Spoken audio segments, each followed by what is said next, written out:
The first time the alien woman spoke to him, it was not dramatic. There were no alarms, no flashing lights, and no tense diplomatic gestures. It happened during a quiet rotation on the shared station, where humans and non-humans moved through wide halls filled with soft lights and artificial gravity. The human's name was Daniel Mercer.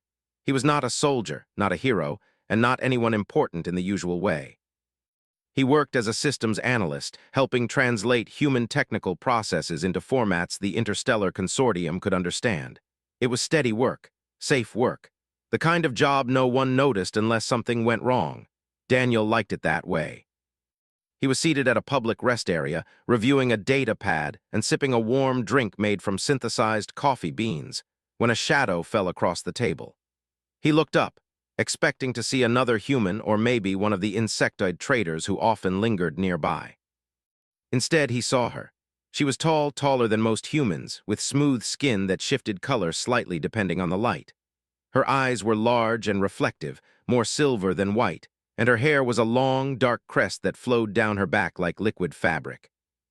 She wore a simple diplomatic garment that marked her as a visitor of status, though her posture was relaxed. She studied him for a moment, not rudely, but with careful interest. "Daniel Mercer," she said, pronouncing his name perfectly. "You are currently unoccupied." Daniel blinked. Yes, I'm on break." "That will suffice," she replied. "I wish to speak with you." He gestured to the empty seat across from him. "Sure." She sat, folding her long limbs with practiced grace. For several seconds, she simply looked at him, her eyes flicking over his face, his hands, his posture. Daniel resisted the urge to fidget. Finally, she spoke. "My name is Sarathiel," she said. "I am an envoy of the Lyrian Conquered." Daniel nodded. He had heard of her species.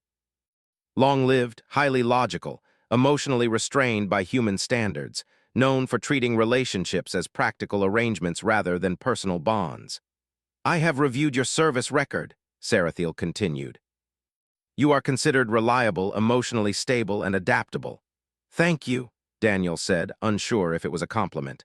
"I am currently engaged in prolonged negotiations," she said. "My species has found that temporary bonding arrangements with compatible individuals increase cognitive efficiency and reduce mental strain." Daniel's brow furrowed. "Bonding arrangements?" "Yes," she said calmly. "Shared companionship, regulated proximity, mutual consideration. No expectation of permanence." There was a pause. Daniel opened his mouth, then closed it. "Are you saying—" "I am proposing such an arrangement with you," Sarathiel finished, her tone completely neutral. "It would last for the duration of my assignment." "Estimated length, 4 standard months." Daniel stared at her. People passed by. A pair of reptilian traders discussed cargo shipments. A human technician laughed at something on his comm device. No one seemed to notice that an alien diplomat had just casually proposed something that sounded a lot like a relationship. "You're proposing," Daniel said slowly, "like a partnership?" "Yes." "Like dating?" Sarathiel tilted her head slightly. "If that is your cultural equivalent, then yes." Daniel leaned back in his chair and exhaled. "Wow, is this unacceptable?" she asked, genuinely curious. "No," Daniel said quickly. I don't know, it's just unexpected." "That is understandable," she said. "You may take time to consider." Daniel looked at her again, really looked. She wasn't smiling, she wasn't flirting. There was no manipulation in her posture or voice. She was making the proposal the same way one might suggest a shared work schedule. "Why me?" he asked. "You meet the criteria," she said. "You are human. Humans demonstrate a unique tolerance for emotional proximity without immediate distress. You also possess no political influence that would complicate the arrangement." Daniel winced. "That's reassuring." She did not react. He rubbed the back of his neck. "What would this arrangement involve?" "Shared meals when schedules allow," Sarathiel said. "Private living quarters, conversation, mutual support, physical contact only with explicit consent. Emotional attachment is neither expected nor discouraged, though it is typically minimal." Daniel's heart beat a little faster. He wasn't sure why. "And at the end," he asked. "It concludes," she said, "without conflict." Daniel thought about his life, long shifts. Quiet evenings, messages from family light years away. He thought about how calm she seemed, how respectful. He smiled, small and uncertain. "Okay," he said, "I'll do it." Sarathiel's eyes widened just a fraction. "You accept?" "Yes." "Very well," she said. "I will notify the station coordinator." She stood, then paused. "Thank you, Daniel Mercer," she added. "I anticipate optimal results." She walked away, leaving Daniel staring at his empty coffee cup, wondering what he had just agreed to. That evening, Daniel was reassigned to a shared living space designated for diplomatic partnerships. It was larger than his previous quarters, with soft lighting and adjustable environmental controls. When he arrived, Sarathiel was already there, standing near the window that looked out into the endless starfield. "You may adjust the gravity to your preference," she said without turning around. "It's fine," Daniel replied. "This is fine," she nodded. They stood in silence for a moment, not awkward but unfamiliar. "I want to be clear," Daniel said gently. "If at any point you're uncomfortable, we talk about it." Sarathiel turned to face him. "Agreed, that is standard," he hesitated. "Also, I take this seriously." Her expression shifted, subtle but noticeable. "Define seriously." "I mean," he said, choosing his words carefully, "I don't treat people like temporary tools. Even if this has an end date, I want it to be real, respectful." Sarathiel studied him for a long time. "That is inefficient," she said slowly. Daniel chuckled. "Yeah, humans are like that." She did not smile, but something in her gaze softened. "Then we will proceed," she said, "according to your customs as well as mine." That night they shared their first meal together. The food was simple, prepared to accommodate both species. Daniel explained human expressions. Sarathiel explained Lyrian social structures. They spoke about stars, time, and how humans measured days in ways that still confused most of the galaxy. Sarathiel observed him constantly, how he listened, how he waited before speaking, how he reacted to her words with interest rather than judgment. This was not typical. Most species entered bonding arrangements expecting efficiency and detachment. Humans, she was learning, did neither. As the days passed, the arrangement settled into a quiet rhythm. Daniel asked how her meetings went. Sarathiel asked about his work. He remembered things she mentioned once and never repeated. She began to notice the absence of calculation in his care. She had expected companionship.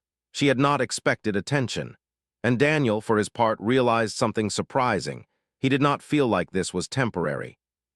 Not because he believed it would last forever, but because, in the moment, it mattered. To him, that was enough. And somewhere deep in the station's endless corridors, the galaxy began to misunderstand humans all over again. The arrangement did not change Daniel's daily routine as much as he expected. He still woke at the same hour, still reviewed system reports, still walked the long, curved halls of the station with quiet focus. What changed was that now, someone noticed those routines. Sarathiel observed everything. She noticed how Daniel paused before leaving the room, checking that environmental controls were balanced for both of them. She noticed how he adjusted his pace when walking beside her, never rushing, never forcing her to match his stride. She noticed how he asked questions not to gather information, but to understand.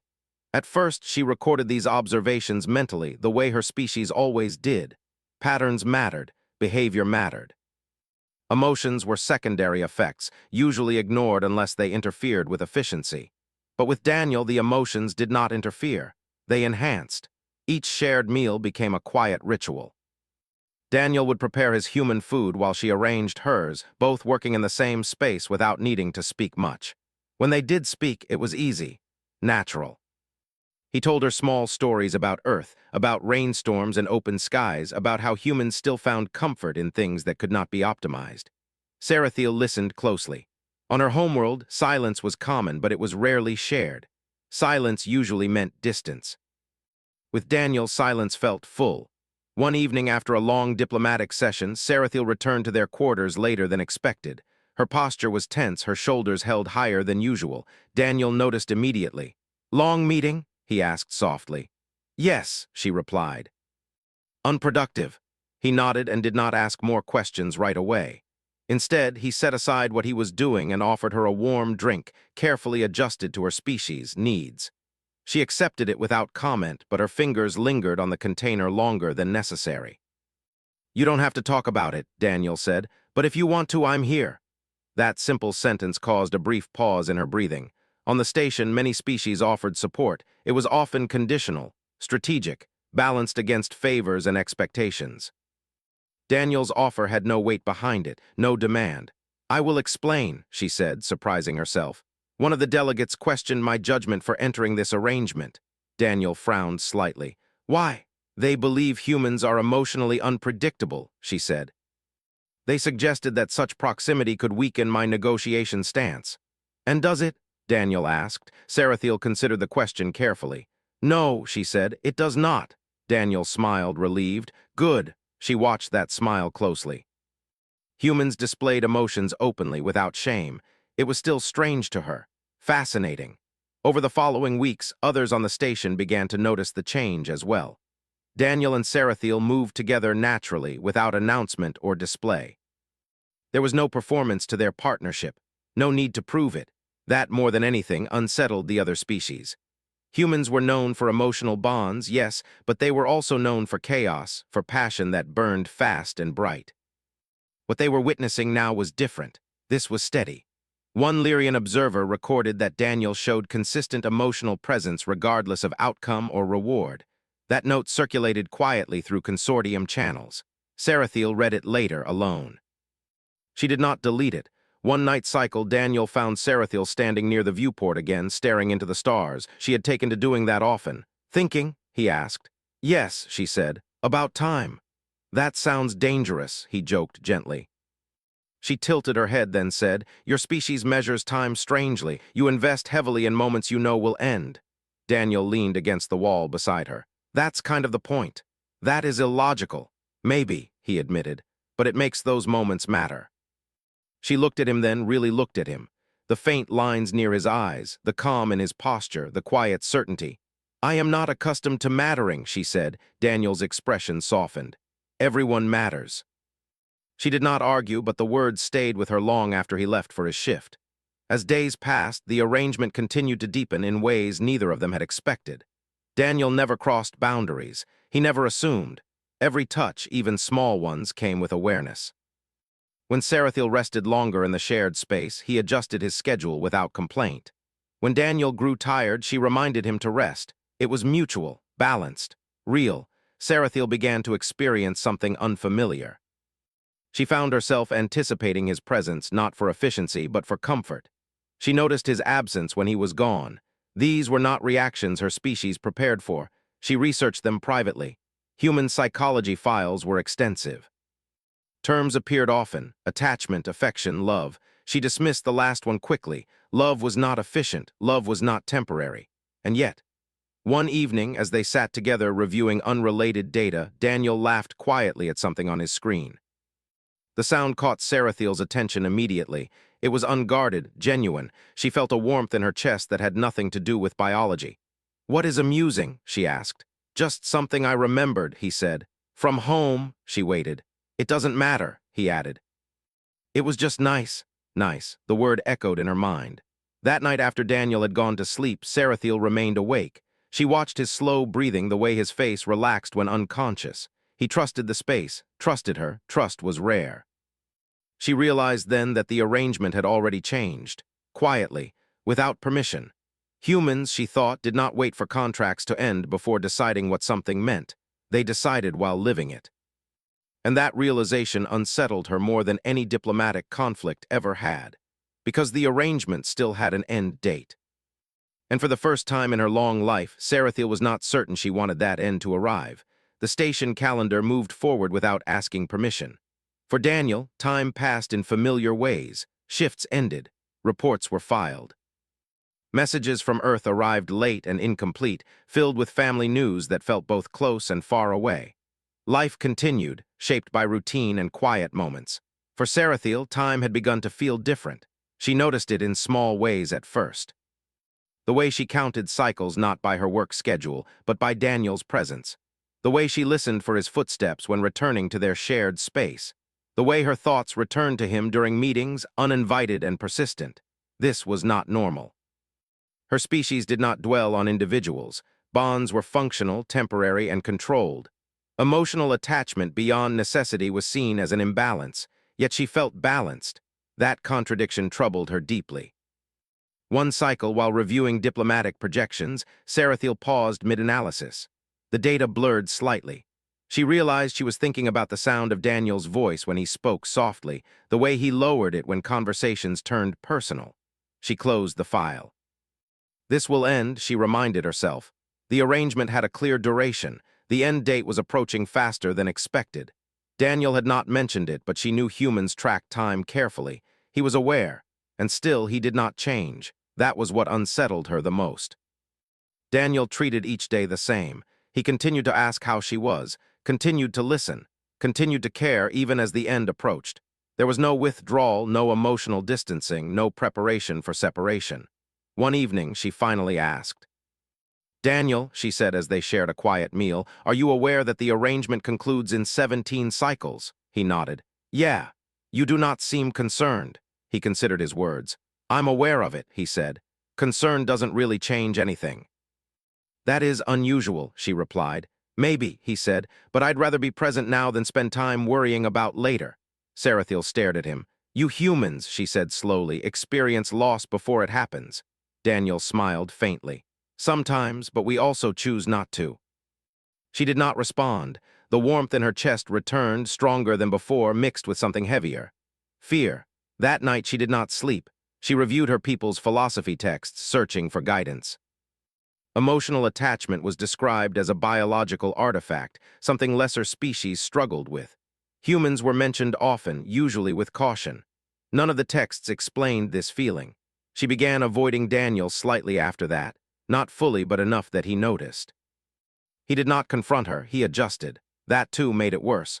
When she returned late from meetings, he left meals prepared. When she grew quiet, he respected it. He did not demand explanations or reassurance. He simply stayed. One cycle, Daniel received a message from Earth.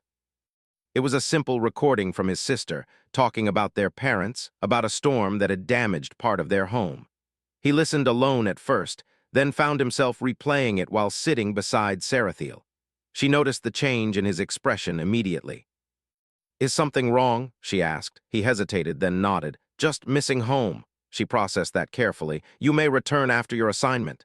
"Yeah," he said, "eventually. You do not seem relieved." He shrugged. "Leaving things behind is never easy." She looked at him sharply. "Is that what this is to you?" He met her gaze. "No." The honesty in his voice struck her like a physical sensation. "What is it then?" she asked. Daniel took a slow breath. "It's important to me." Her chest tightened. That night she stood again at the viewport, staring into the endless dark between stars. Daniel joined her quietly, standing close but not touching. "You are troubled," he said. "Yes," she admitted. "Do you want to talk about it?" She turned toward him. Her eyes reflected the distant lights. "My people do not form permanent bonds," she said. "When this arrangement ends, I am expected to leave, cleanly." Daniel nodded. "I know. And you accept this." He paused. "I accept that it's your choice." Her breath caught slightly. "That is not an answer." Daniel looked at her gently. "I don't want it to end," he said, "but wanting doesn't mean owning." The words stayed with her long after he left, owning. Humans did not treat love as possession, they treated it as choice. Sarathiel realized something then, something frightening. She was choosing him, not because of duty, not because of efficiency, because she wanted to. That realization shook her more than any threat ever could. In the final cycles before the end date, Sarathiel struggled silently. She followed protocol, prepared reports, planned her departure. But she also memorized Daniel's habits, the way he leaned slightly when listening, the way he paused before speaking difficult truths, the way he never treated her as temporary, even when everything said she was. On the final scheduled day, she stood in the shared space, her belongings packed neatly. Daniel entered and stopped when he saw them. "So," he said quietly. "Yes," she replied. They stood there, the space between them heavy with unspoken words. "I want you to know," Daniel said, "whatever you decide, I'm grateful." She stepped closer. "Why?" "For this," he said. "For you." She searched his face, hoping to find expectation, pressure, demand. There was none. In that moment, Sarathiel understood humanity's true strength. They could love without trapping, care without control, offer everything and still allow freedom. Her voice was steady when she spoke. "My people have never stayed," she said. "But my people have never known this." Daniel's breath caught. "I am requesting," she continued, "to extend the arrangement without a defined end." The silence that followed felt endless. Daniel smiled, slowly, softly. "I'd like that." For the first time in her life, Sarathiel stepped into the unknown not because logic demanded it, but because her heart did. And the galaxy once again underestimated humans. The decision did not change the station immediately. There were no announcements, no official reactions, no alarms or celebrations. Life continued the same way it always had. Ships arrived and departed. Delegates argued politely in meeting halls. Data flowed through systems without pause. But for Daniel and Sarathiel, everything had changed. The first difference was silence. Not the uncomfortable kind, but the gentle kind that no longer carried uncertainty. When Sarathiel unpacked her belongings again, placing them carefully back into shared space, Daniel did not ask questions. He simply helped, adjusting shelves and storage so both of them fit naturally. No contract was signed. No duration was set. That absence felt heavier than any agreement. Sarathiel noticed it immediately. Her species relied on structure, on defined limits. Living without an end date felt like standing at the edge of an endless horizon, and yet she did not feel fear. She felt calm.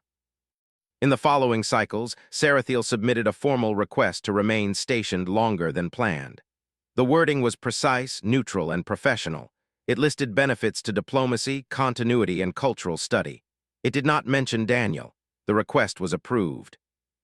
That approval echoed quietly through diplomatic channels. Observers noticed.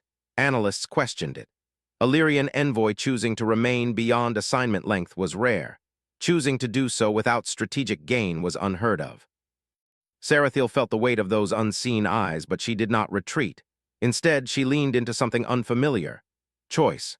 Daniel noticed changes in her as well. She spoke more freely, asked questions not out of curiosity but personal interest. She laughed softly at first, then more openly, especially when Daniel shared small human stories that carried no importance beyond emotion. They developed routines that belonged only to them. Morning quiet time, evening walks along the station's outer corridor. Shared meals where conversation drifted naturally without purpose. For Daniel, the happiness was gentle, steady, and surprising. He had expected uncertainty, fear, doubt. Instead, he felt grounded. Sarathiel was not expressive in human ways. She did not speak dramatic words or make large promises, but she stayed. Every day she stayed. That was enough. One cycle, a diplomatic observer requested a private conversation with Sarathiel.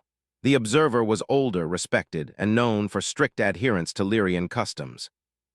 "You have altered your trajectory," the observer said calmly. "Yes," Sarathiel replied, "for a human."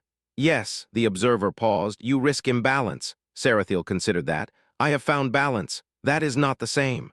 "It is better," she said. The conversation ended shortly after. No reprimand followed. Still, the message spread. Humans noticed too. Some watched with curiosity, others with quiet admiration, a few with confusion. Human relationships were already complex, but seeing an alien species engage so deeply challenged even their understanding. Daniel became a quiet example without meaning to.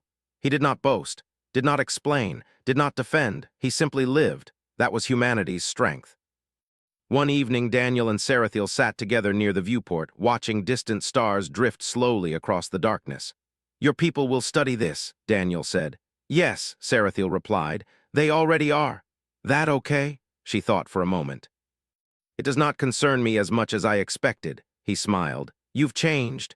"So have you," she said. He laughed softly. "Probably." There was a pause. "Daniel," she said, her voice quieter than usual, "I have learned something important." "What's that?" "Love is not inefficient," she said. "It is stabilizing." He turned toward her. "That might be the most human thing you've ever said." She looked at him, eyes reflecting starlight.